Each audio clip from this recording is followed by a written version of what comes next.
Mon parcours a commencé quand j'avais 7 ans. J'ai commencé le squash à Créteil avec une amie qui est actuellement numéro 2 française, Colline Omar. Et on a toutes les deux commencé à l'US Créteil avec Philippe Signoret qui est maintenant le sélectionneur de l'équipe de France et aussi entraîneur du pôle France à Créteil.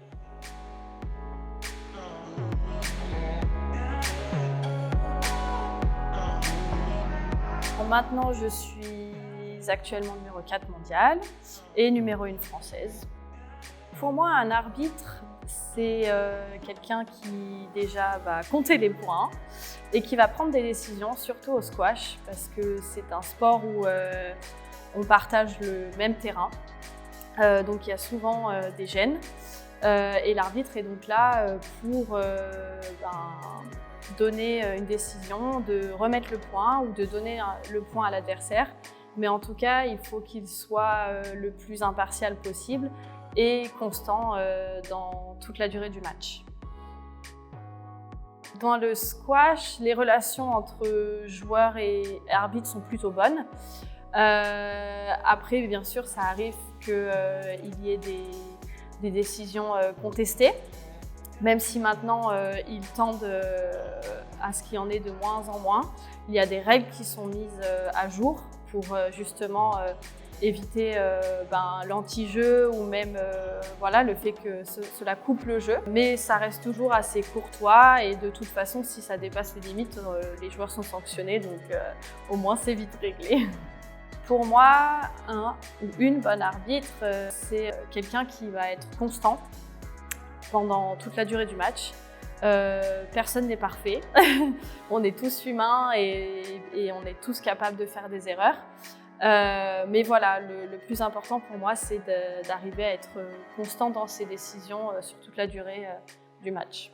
Je n'ai jamais rencontré dans ma carrière un arbitre ou une arbitre parfaite, parce que comme je le disais, ils sont humains.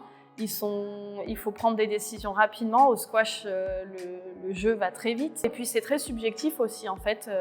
On peut avoir des avis différents sur une même situation. Pour moi, la perfection n'existe pas nulle part de toute façon. C'est important d'expliquer en tout cas sa décision et d'être cohérent avec. Ma pire expérience d'arbitrage, c'était il y a 2 ans, je crois, au Masters, donc l'équivalent des Masters, les World Series Finals, où il y a le top 8 mondial. J'étais en demi-finale contre la numéro 1 mondiale à l'époque, Nour El Sherbini. Et un match très serré, on est je crois à 8 partout dans le jeu décisif. Et là en fait, on fait un échange qui dure, il y a une décision et je ne la comprends pas et je n'entends pas ce que me dit l'arbitre. Et donc, tout de suite, pour pouvoir entendre ce qu'il me racontait, je vais vers la porte et j'ouvre la porte. Or, on avait été avertis qu'on n'avait plus le droit d'ouvrir la porte. Et donc, l'arbitre m'a sanctionné directement en me donnant un point de pénalité. Et j'ai été très surprise parce que je suis connue sur le circuit pour être quelqu'un d'assez facile à arbitrer, en demandant pas trop de en bougeant bien et tout ça, et en discutant pas trop avec les arbitres justement. Et donc moi j'aurais aimé qu'ils me préviennent, qu'ils me donnent attention, vous n'oubliez pas, vous n'avez pas le droit d'ouvrir la porte.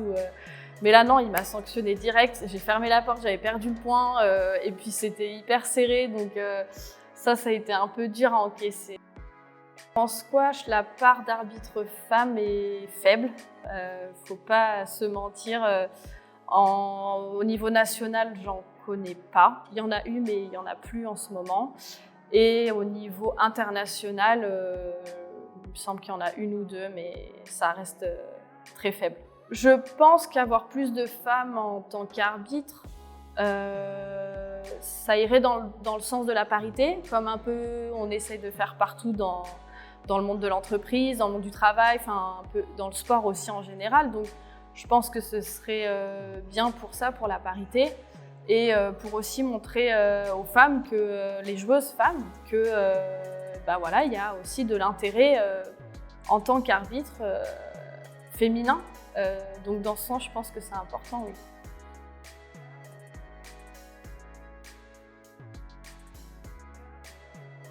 Nous, en tant que joueurs, ce qu'on veut, c'est quand même de la qualité et faire briller notre sport avant tout. Si on demande à des femmes de venir nous arbitrer, mais que ça donne des matchs un peu faussés, il faudrait évidemment qu'elles suivent des formations et qu'elles soient mises à niveau par rapport aux meilleurs arbitres mondiaux. Ce sont des formations et un métier en général qui est tout à fait accessible aux femmes. Il n'y a pas de particularité physique à avoir par rapport à un homme. Il faut juste apprendre les règles du squash. Et ce qui est important aussi, c'est de connaître le jeu, le niveau de jeu des joueurs et des joueuses afin d'avoir un avis cohérent quand ces joueurs-là demandent à avoir la balle, que l'arbitre connaisse leur spécificité physique notamment à se déplacer sur le terrain. Voilà, mais c'est tout à fait accessible. Je pense que pour encourager plus de femmes à devenir arbitres, il faudrait leur montrer déjà à quel point le squash est extraordinaire. Le fait que l'on puisse jouer dans des endroits incroyables, uniques, leur donner envie de voyager parce que pour faire ces tournois-là, on voyage énormément. Et puis leur montrer aussi que nous, les joueurs, on demande à avoir plus d'arbitres féminines, peut-être plus les joueuses. Ce serait vraiment chouette d'avoir plus d'arbitres féminines et de montrer que tout le monde c'est tout à fait accessible en effet. J'en ai parlé il n'y a pas longtemps avec des arbitres français. C'est pas un métier à part entière.